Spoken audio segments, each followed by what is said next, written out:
Di sini gue akan bahas gimana caranya kalian itu bisa keluar dari yang gue sebut adalah mindset budak. Nah, sebelum kita bisa tahu gimana caranya keluar dari mindset tersebut, kita harus tahu dulu apa sih sebenarnya, definisinya apa mindset budak ini. Selama manusia, ya kita semua itu ada di bumi ini, dari ribuan tahun lalu, perbudakan itu menjadi hal yang sentral dalam membangun sebuah peradaban. Kita bisa lihat ya dari Mesir kuno, Ancient Egypt ya, dari Romawi kuno, ya, Roma. Kita bisa lihat juga bahkan dari Amerika Selatan di kapas-kapas itu. Semua peradaban itu justru bisa maju karena adanya perbudakan. Nah, kenapa perbudakan ini bisa bikin suatu peradaban atau civilization justru jadi maju? Karena adanya kontrol ya terhadap fisik dan juga pikiran seorang manusia. Nah, kata yang kita harus garis bawahi benang merahnya di sini adalah kontrol ya. Perbudakan itu karena dirantai fisik dan juga psikologis dicampur mental. Kalau kita lihat di zaman Roma, Kaisar tuh punya wewenang atas budak-budak ini. Jadi mereka lah yang bangun semua infrastruktur yang ada di Roma. Patung-patungnya, jalan-jalannya. Bahkan di Mesir ya piramid pun dibangun dengan tangan-tangan dari para budak ini. Nah, kontrol ini sebenarnya bukan hanya fisik ya, tapi psikologis. Jadi kalian pahamin dulu bahwa budak itu ada kontrol secara fisik dan juga psikologis. Nah, kita tahu ya perbudakan secara tradisional kita dirantai, itu cuma dikasih rumah dan dikasih roti, lalu diatur beranaknya seperti apa dan sama siapa. Jadi kalau cowok yang keker yang kuat itu disuruh bikin anak banyak, sedangkan kalau cowok yang kurus-kurus yang gennya lebih lemah itu nggak boleh punya anak. Jadi mereka budak tuh selective breeding juga. Yang paling kuat itu boleh hamilin banyak perempuan. Kalau perbudakan secara tradisional sudah punah, nah ini pertanyaannya sekarang. Kan gue bilang tadi itu secara fisik dan juga secara psikologis. Nah, secara psikologis apakah perbudakan ini sudah hilang atau belum? Kalau zaman dulu para kaisar itu pakai kekuasaannya untuk rantai secara fisik. Sekarang tuh yang dimainkan adalah rantai psikologis. Maksudnya rantai psikologis itu apa? Hutang secara finansial. Ya, contohnya cicilan. Itu salah satu format dari perbudakan psikologis. Riba, ya, sistem riba. Dan kedua apa? Ekspektasi sosial. Sistem riba ini dan juga ekspektasi sosial itu adalah perbudakan secara psikologis. Mereka itu sekarang memperbudak kita dengan namanya ilusi ya. Ilusi bahwa kita adalah manusia yang bebas. Padahal setiap hari harus masuk ya ke tempat yang sama, tempat yang kita sebenarnya nggak pengen kerja, cuma untuk mendapatkan uang yang dicetak sama mereka. Lalu dibebani kita secara psikologis dengan berbagai macam cicilan. Karena uang yang dikasih itu tidak sebanding dibanding kebutuhan hidup yang terus naik. Nah, apakah itu bukan perbudakan psikologis secara modern? Itu kalian bisa jawab sendiri. Semua orang itu akhirnya terjebak di ilusi kebebasan dan ilusi kenyamanan ini. Mereka merasa nyaman dengan semua hal ini, mereka merasa bebas. At least ya gue sebulan sekali bisalah keluar gitu untuk ngopi. At least gue sebulan sekali bisalah jalan-jalan gitu sama keluarga gue. Itu adalah ilusi yang mereka kasih ke kalian. Waktu kecil, ini nyokap gue yang cerita sendiri ke gue pernah bilang ke dia bahwa ketakutan terbesar gue adalah bekerja untuk orang lain. Bekerja di belakang meja, ya, bekerja di cubicle itu adalah ketakutan terbesar gue. Gue bilang ke nyokap gue mendingan jadi gembel di pinggir jalan jualan tisu dibanding jadi orang yang kerja kantoran. Bahkan gue pun gak ingat kalimat ini. Gue baru ketemu nyokap gue, dia ngomong ke gue, dari kecil kamu tuh udah unik. Gue tuh selalu bilang seperti itu. Gue gak pernah mau, ya itu ketakutan terbesar gue. Dan itu dimulai dari di bangku sekolah. Ya ketika gue di sekolah, gue bayangin ntar gede gue begini masuk terus pulang begini, gue mendingan mati gitu. Gue gak mau hidup seperti ini. Ibaratnya kita commute ya 2,5 jam bolak-balik. Gue tidak mau ya seperti itu. Dari kecil gue udah paham ini semua gak beres ya. Ketika zaman dulu orang itu diperbudak, dikasih roti sama tempat tinggal. Sekarang disuruh beli sendiri tempat tinggalnya, rotinya disuruh beli sendiri, pakai uang yang dicetak sama mereka, ya social credit ya, uang itu adalah social credit. Pakai uang yang dicetak sama mereka, dikasihin, tidak cukup, lalu kalian harus berhutang pakai sistem riba untuk bisa membeli tempat tinggal kalian yang setelah 20 tahun kalian cicil begitu-begitu saja. Kalian bayangin, apakah itu bukan perbudakan era modern?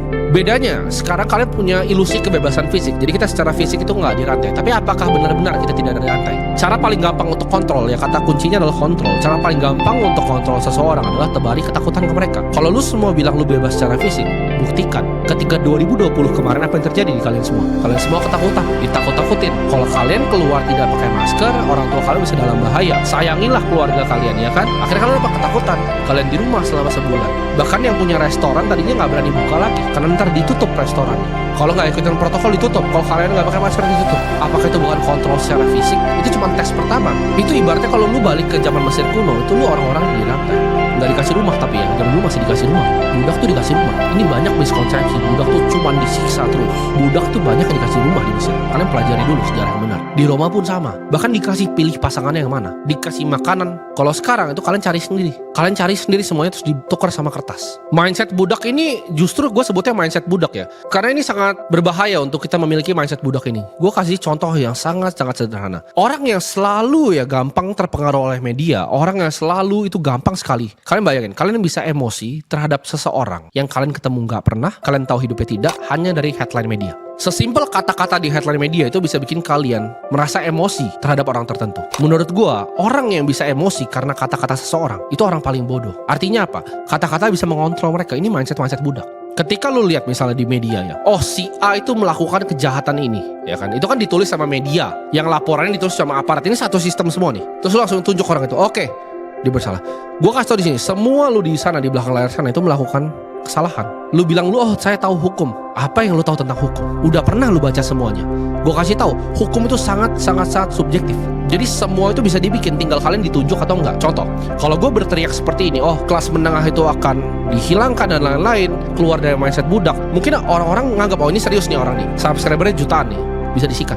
Dan kalau mereka tunjuk gue, pasti habis gue. Karena hukum itu bekerja seperti itu. Itu bukan kalian salah apa baru kalian ini, kalian ditunjuk yang mana. Tapi kalau kalian nih misalnya nggak ada yang dengerin, lo bikin instastory berteriak kebijakan begini, kebijakan begini, nobody gives a fuck. Karena hidup lu nggak penting, nafas lu nggak penting. Itu paham. Nah itu kebebasan di situ. Kalau lu nggak punya enough suara, lu nggak punya enough voice, lu nggak akan disentuh sama mereka. Tapi ketika lu punya suara dan banyak orang dengerin lu, itu jadi ancaman untuk mereka. Karena orang-orang yang kayak gue, yang sadarin orang-orang seperti kalian, itu sangat tidak disukai. Jadi kalau misalnya mereka tiba-tiba tunjuk, oh ini gini, oh kita bikin cerita begini, pasti habis. Karena yang bikin laporan satu institusi, medianya juga punya mereka. Jadi itu kayak satu storyline yang mereka tulis sendiri. Jadi kalian paham, setiap kali keluar nama di media itu cuma mereka yang tunjuk. Semua orang tuh bersalah, itu cuma ditunjuk atau enggak. Jadi kalau kalian lihat orang ditunjuk terus kalian merasa emosi, kalian oh dia begini, dia jahat, terus ketika kalian maki, itu kalian budak. Karena kalian bisa dikontrol secara psikologis sama mereka. Oh jangan keluar rumah ya saya nggak keluar rumah. Oh dia ini begini ya, oh dia begitu, dia berteriak. Gue kasih yang paling mungkin kontroversial yang gue sebutkan di sini. Misalnya tulis si B korupsi di media. Ini gue pengen tanya doang. Apakah sistemnya memperbolehkan seperti itu? Apa jangan-jangan semua orang yang seperti dia itu seperti itu, cuma dia yang ditunjuk aja atau tidak? Dan kalian bisa benci sekali sama orang. Kalian kenal pun enggak? Ya ini contoh yang paling ekstrim. Kalau orang bisa berbuat begitu dan terus, salah orangnya apa salah sistemnya? Itu yang gue tanya. Orang apa sistem? Dan kenapa kalian jadi benci sama orangnya? Kalian nggak benci sama semua sistem ini? Ini permainan dari zaman Romawi kuno ya. Ketika yang miskin itu ya, yang gak punya duit dikasih ya, kalian bolehlah nonton gladiator bareng gua. Wah bunuh-bunuhan, taruh gajah, taruh macan. Kalian gak tahu zaman dulu ditaruh gajah itu situ. Itu ditaruh macam-macam situ. Wah buat seru kalian nonton, kalian suka terus kalian balik lagi ke kehidupan kalian yang dirantai lagi. Jangan salah, budak tuh boleh loh nonton di Colosseum. Coba kan pelajari lagi sejarah yang benar. Budak tuh boleh nonton, tapi ya paling jelek tempatnya, paling bawah. Tapi mereka bisa lihat gitu. Oh semua orang nunggu. Jadi kalau misalnya waktu itu ada ketidakstabilan politik, yang mereka lakukan apa? Oke kita bikin acara gladiator. Wah rame. Sama kan kayak seperti sekarang. Ini semua ya, tontonan semua ini itu sebagai mainan aja untuk kalian tuh. Oh kalian dari sini lompat ke yang sini, lompat yang ke sini, lompat yang ke sini. Kalian perhatikan netizen Indonesia seperti itu kan. Dari A ke B ke C kan. Ada pembunuhan, oh sini. Udah kayak detektif semua. Kenal enggak, keluarganya bukan. Tapi kalian lebih peduli itu dibanding kehidupan asli kalian. Karena kehidupan asli kalian tuh udah semenyedihkan itu. Makanya larinya ke sana. Nah ini mindset budak gitu. Gue bisa kontrol narasinya. Kalau gue pegang media yang besar di sini, gue bisa tunjuk orang mana yang mau gue sikat, mana yang mau gue bunuh karakternya, dan kalian akan semua ikut gitu. Misalnya nanti keluar di media, oh tim hotel kayak misal dulu, oh tim hotel final kopi 80.000, kalian langsung tunjuk gitu kan. Kenal gua enggak, pernah nonton konten gua enggak, tapi kan langsung tunjuk. Itu mindset budak, itu gampang sekali dimanipulasi. Propaganda yang dilakukan seperti itu, dan kalian makan terus gitu semuanya. Step 1, lu stop dengerin itu semua. Semua media, it's all a fucking lie. Conventional media is all a fucking lie. Gua kasih tau kalian sini. Kenapa budak, gua tanya, tak nurut itu? Kenapa budak nurut? Karena secara fisik mereka takut dicambuk kan. Nah, ini cambukannya apa nih di bawah dari? Lu pikirkan, oh saya nggak ada yang cambuk, saya nggak jerantek. Coba bayangin gini, lu punya bos yang sebenarnya udah nggak suka sama lu gitu. Tapi lu terpaksa kerja situ, dia isengin lu buat lucu-lucuan. Lu bisa ngapain? Lu masih ada cicilan rumah, mesti bayarin anak. Apa yang lu bisa lakuin? Gak ada, nothing you can do. Ketika bos lu bilang, oh lu kesini, tapi lu sebenarnya nggak mau, terus sebenarnya nggak seneng gitu. Tapi lu harus bayar cicilan. Itu apakah bukan dicambuk secara psikologis? Orang itu harus ditaruh di state of mind seperti ini ya. Dipikirin seperti ini. Itu yang bikin mereka berubah jadi budak. Dikasih ketakutan, oh bikin jangan keluar rumah. Oh ini begini, ada kasus ini, Harus mereka bikin terus itu. Itu kayak show-nya itu gladiator. Mereka itu harus dikondisikan sangat nurut sama media, itu yang pertama. Kedua, orang harus setengah depresi. Jadi mereka akan lash out, mereka akan marah sekali gitu. Kalian bisa bayangin sih, kalian bisa emosi sekali seperti itu karena orang tertentu yang kalian gak kenal ngelakuin apa. Ya lu juga kalau dicari kesalahannya lu pasti berdosa gitu. Lu pasti melanggar hukum. Hari ini pun lu pasti melanggar hukum kalau gue mau cari ya. Tapi itu kebetulan dia ditunjuk aja. Jadi semua kayak Russian roulette kan. Siapa kalian bisa segitu marahnya dan kalian keluarin semua amarah kalian. Kenapa? Karena itu mentalitas sama tadi, ngikutin terus dan setengah depresi orang-orangnya. Kenapa? Karena kalian juga hujat itu mungkin. Oh kalian sampai komen hujat.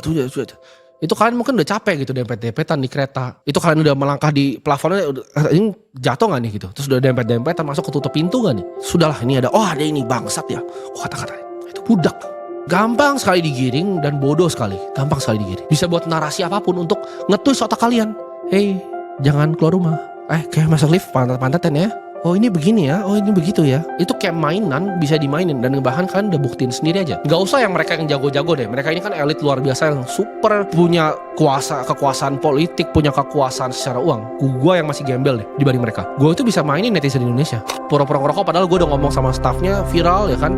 Terus gue bikin tempat gue jadi rame sekali. Itu skala yang paling kecil. Gue mainin otak-otak budaknya ini. Karena gue tahu cara kerjanya. Tadi bilang, oh itu mah dia kebetulan blunder. Enggak, itu udah di planning semua. Jelas, tanggalnya ada, semua jelas. Gue mau spin narasi seperti apa, gue mau mainin seperti apa, itu jelas semua. Tapi kalian gak bisa mikir kesana. Kalian kemakan terus. Itu gue cuma kasih contoh betapa gampang kalian digiring opini. Kenapa gue buru-buru pengen sadarin kalian? Karena gue kasihan. Ini masalah kemanusiaan. Yang gue ngomong di sini ya, gue gak butuh duit dari ini semua. Kenapa gue ngomong hal-hal seperti ini? Kenapa gue bilang kelas menengah akan hilang? Bener kan? Setelah gue bikin videonya, apa yang terjadi? Ada kebijakan baru, ya kan? Gue gak bisa sebut lah sini, ntar gue kena. Kebijakan baru keluar, UKT naik. Semua yang gue ngomong ke outline jelas gitu. Gue ngomong sebulan lalu, kejadian semua sekarang. Berapa kali gue ngomong hal seperti itu? Tapi gak ada yang mau dengar. Karena orang itu ya selalu punya pikirannya sendiri. Karena mereka udah di brainwash. Kalian semua ini budak gitu. Coba beda levelnya aja. Agenda apa sih yang mereka mau sebenarnya? Mereka itu paham ya, percepatan teknologi ini sangat pesat, sangat cepat. Dari artificial intelligence, humanoid robot ini cepat sekali. Coba deh, ada satu videografer gue nih, ada beberapa orang sini, dia ngomong, oh Timothy anjing lu, satu. Itu pasti langsung gue keluarin, gue pasti gak seneng. Kalian bayangin, kalian jadi penguasa, ada 1000 orang demo, anjing lu. Apa yang dipikirin kalian? Ini kalau bisa gue ganti robot semua, gue ganti semua. Mereka mau kontrol, satu kata dari perbudakan semua itu kontrol, akan fisik, akan psikologis, kontrol. Mereka itu mau kontrol. Jadi kalau kalian bisa digantikan sama robot, lu akan digantikan. Ketika lu semua digantikan dengan artificial intelligence, tapi dia ngomong, oh enggak begini, enggak begitu. Semua yang gue ngomong itu selalu kejadian. Semua yang gue ngomong lu bisa track back, semuanya kejadian. Dan ini akan kejadian sangat-sangat cepat. Makanya kelas menengahnya itu mau dihilangin, biar semuanya ke bawah. Nah begitu semuanya ke bawah dan robot ini udah bisa gantiin mereka semua, selesailah hidupnya. Gue ngomong di sini selesai. Karena buat apa? Pertanyaan kan sederhana, first principle thinking. Buat apa kalian bernafas untuk mereka yang butuh kontrol? Gini deh, lu misalnya lu kerja keras ya, lu kerja keras, lu sukses gitu. Terus ketemu teman-teman lu yang dulu SD, SMP. Tapi mereka hidupnya jauh di bawah lu karena mereka emang gak mau kerja keras. Apa yang lu rasa di pikiran lu? Oh ini males lah gue ngomong sama dia, karena kan bergaul sama orang-orang yang setara. Lu aja mikir seperti itu. Gimana orang yang lahir dari para banking dynasty ini? Anak-anak yang bikin Goldman Sachs, ya, apa pikiran mereka? Ini kayak mainan. Hidupnya tuh gak berharga kayak mainan. Mereka gak anggap equal. Mereka gak rasa manusia itu sama. Mereka gak peduli akan HAM. Itu yang mereka pikirin. Dan gue tahu orang-orang yang super kaya itu kayak gimana cara pikirnya. They don't give a fuck buat kalian semua. Dan di saat kalian bisa digantiin, you will be replaced. Gue kasih tau di sini. Gak peduli mereka gimana pun caranya. Otak budak itu ketika gue kasih tahu, oh uang tuh dicetak. Uang dicetak itu ada backingannya nggak? Ada, gue sebut di sini. Tadinya emas 1971. Sekarang di backing sama apa? Sama minyak. Gue kasih tahu. Dolar itu belakangnya minyak. Ini nggak ada yang ngerti nih ekonomi keynesian. Petrodolar sistemnya. Jadi ketika emas itu sama Nixon diambil, Bretton Woods sistem berantakan, dia ganti ke minyak. Ketika dia ganti sama minyak, tukerannya apa sama Saudi? Dibilang sama Saudi, oke, lu kasih gue minyak dalam US dollar, biar semua orang pakainya US dollar. Jadi reserve currency dunia karena semua orang butuh minyak. Nah ini yang diganti dengan apa sekarang? Kalian pikir ke depan ini akan seperti apa gamenya? Mereka mainin seperti itu, lalu mereka tukar senjata sama Saudi. Oh ini gue kasih tank, lu gue kasih ini. Tapi lu kasih gue minyak sama US dollar. Makanya semua ya, Cina itu fokus banget dengan electric vehicle. Kalau lu datang ke Chongqing sekarang, itu semuanya listrik. Kaget lu sana. Itu udah kayak di masa depan tuh udah lewatin apartemen, kereta. Semuanya mobil listrik di Chongqing, bayangin. Jadi kalau lu mikir dunia ini cara kerjanya masih kayak yang lu pikir, lu ketinggalan. Cina ini lagi melakukan ini, Rusia juga barengan. Kenapa? Karena mereka mau banjirin dulu. Mereka mau banjirin, lu lihat kan BYD masuk ke Indonesia dibanjirin kan. Dia akan banjirin dulu dengan mobil listrik. Kenapa? Biar US-nya lepas speknya sama petrodolar ini. Biar pakai mobil listrik, itu agenda mobil listrik. Ini gue bongkar cara pikiran elit global. Mereka itu mau bongkar ini semua ya. Mereka tahu uang itu dicetak, tapi karena minyaknya dibeli pakai ini, dipakai sama komoditas. Nah, ada yang ngomong nih, oh lu nggak ngerti inflasi karena otak lu budak, lu baca buku siapa, belajar dari mana? Orang sampai, oh kira datanya begini, datanya yang kasih siapa, ya kan? Buku yang lu baca buku yang mana? Lu pernah baca edisi pertamanya Adam Smith? Nggak pernah kan? Nggak punya duitnya kan buat beli? Nah itu pertanyaannya. Lu baca udah edisi yang direvisi ke berapa? Udah didesain nih buat diajarin di sekolah, diajarin di kampus. Otak lu nggak bisa keluar dari sana. Itulah otak budak. Udah terbudakin dari kecil, kayak budak.